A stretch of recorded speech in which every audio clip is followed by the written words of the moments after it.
السلام علیکم ورحمۃ اللہ وبرکاتہ۔ محترم سامعین، خواتین و حضرات، اجالا چاندنی امید اسلامک چینل سے میں آپ سے مخاطب ہوں، ویڈیو لے کر آیا ہوں۔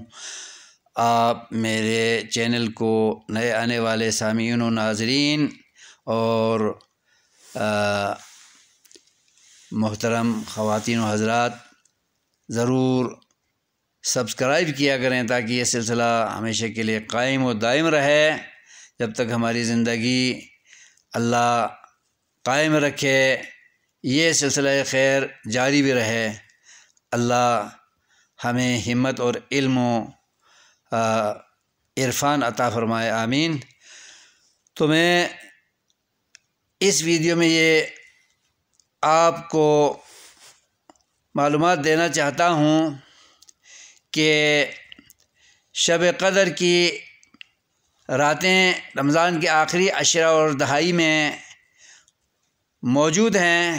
21ویں، 23ویں، 25ویں، 27ویں اور 29ویں شب یہ قدر کی راتیں ہیں۔ ان میں جاگ کر 83 سال کی عبادت کا اجر ہم نے اللہ سے حاصل کرنا ہے۔ اللہ ہمیں قبولیت کے ساتھ اجر عطا فرمائے اور ہماری نجات کی ضمانت اور سرٹیفکیٹ ہمیں عطا فرمائے، سب مسلمانوں کو توفیق عطا فرمائے۔ نبی پاک صلی اللہ علیہ وسلم اس عشرے کی آمد پر حدیث میں آتا ہے کہ احیا لیلہ، آپ قدر کی راتیں جاگ کر کاٹتے تھے، عبادت میں گزار کر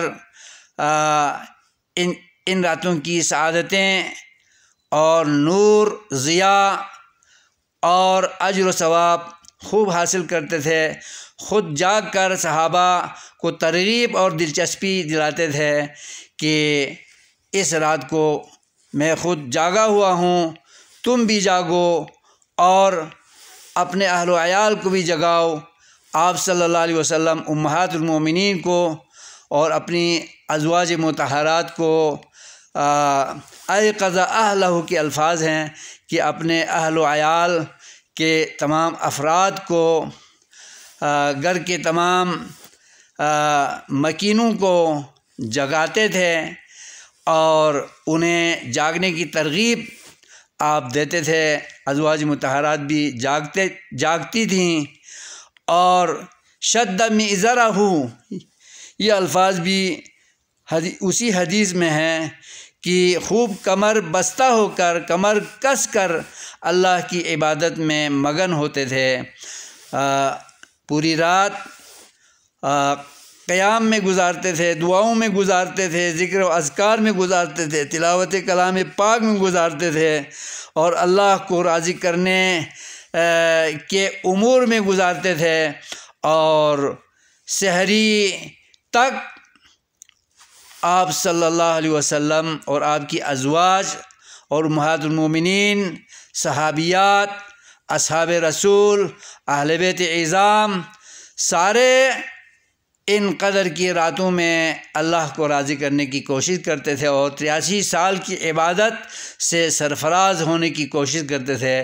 ہمیں بھی چاہیے کہ ہم اللہ کے رسول کی سنت پر عمل کرتے ہوئے، آپ کے طریقہ کار پر چلتے ہوئے، صحابہ کی سنت پر چلتے ہوئے اور اہل بیت اعظام کے کردار پر چلتے ہوئے ہم اللہ کو راضی کرنے والے بنیں، نبی کی سنت کو نافذ کر کے اس پر عمل پیرا ہونے والے بنیں، تاکہ ہمیں جنت کا داخلہ یقینی طور پر مل جائے اور دوزخ سے خلاصی ہو جائے۔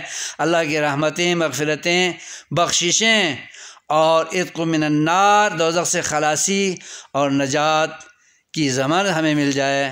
اللہ تعالی ہمیں ان فضائل اور اجر و ثواب سے ہمیں ہمکنار، مشرف اور آراستہ و مزین کرے، آمین۔ والسلام علیکم ورحمۃ اللہ وبرکاتہ۔